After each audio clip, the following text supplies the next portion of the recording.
guys, I'm back.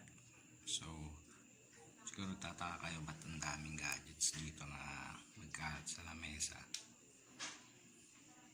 Well, ito siya. As you can see, there are 10 ports, USB ports for charging, and meron siyang switch. And using 220.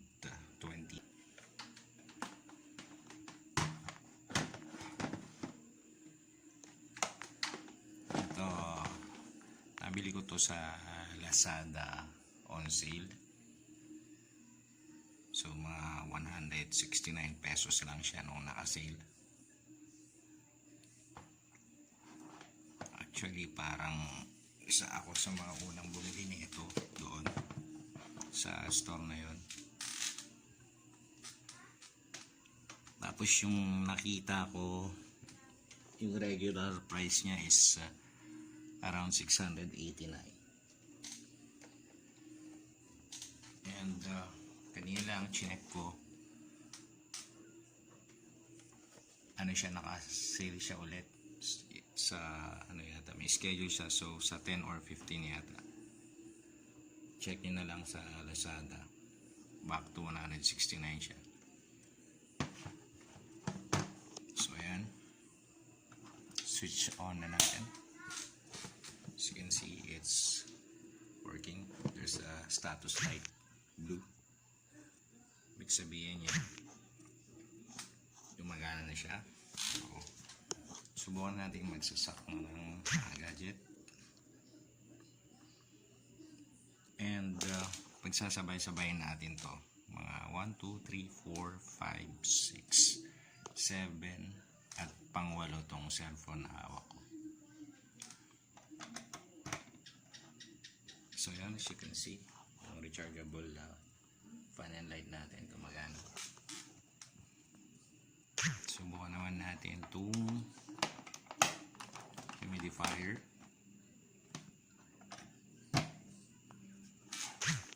Check natin. Yun, as you can see, umilaw siya. And it's functioning. Next, so dalawa na yung nakasaksak. Saksak natin tong isang cellphone.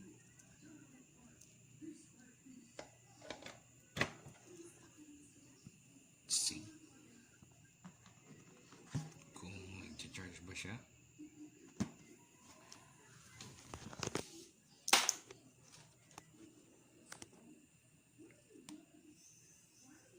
Yun, charging. So talo na yung sabay-sabay.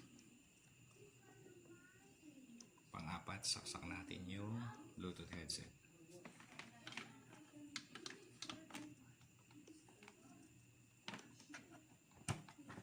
Let's check. Charging ba siya? Charging. As you can see, the light indicator red means it's charging po.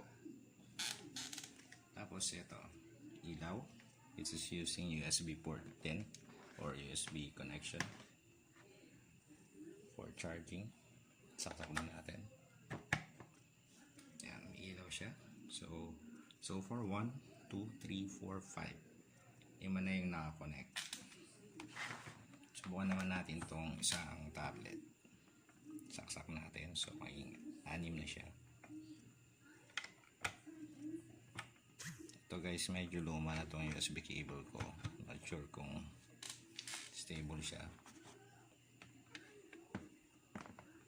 Kailangan pang i-move to.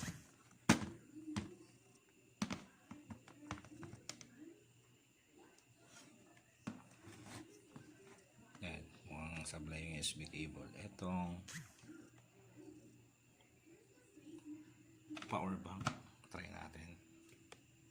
So you can see yung indicator, letter C, means to say it's charging. So all in all, 7 yung naikabit natin to test pag-charge at gumagana siya. Ito medyo sablay yung USB cable. So gagawin natin para makita nyo, gamitin natin yung isang USB cable At tingnan natin para kung mag-charge din siya. Kunin natin yung sa cellphone. Tapos lipat natin ng port.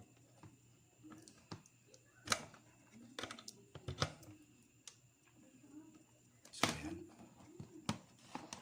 Saksak natin ito.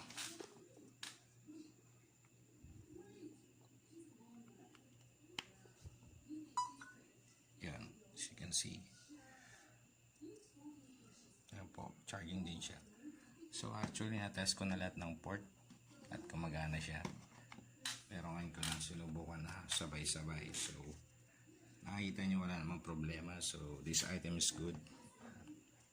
Ayan, kung sakali mang kayo maraming gadgets sa bahay, syempre minsan ang problema kayo sa extension, paisang saksakan lang at hindi siya magmukhang octopus na ang daming adapter na nakasaksak.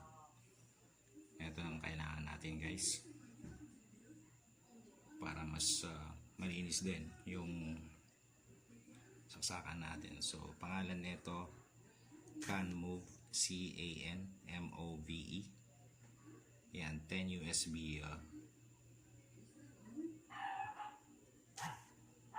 power charger. So yan. So, kita nyo, actually na-test ko na rin to kung gaano siya kabilis. Mabilis naman siya mag-charge. So kung madami kayong mga gamit na kailangang saksak sa gamit ng USB charging, I can highly recommend this guys. Check nyo na lang sa Lazada, sa Shopee meron din. So check nyo na lang yung mga price difference niya para makatipid kayo.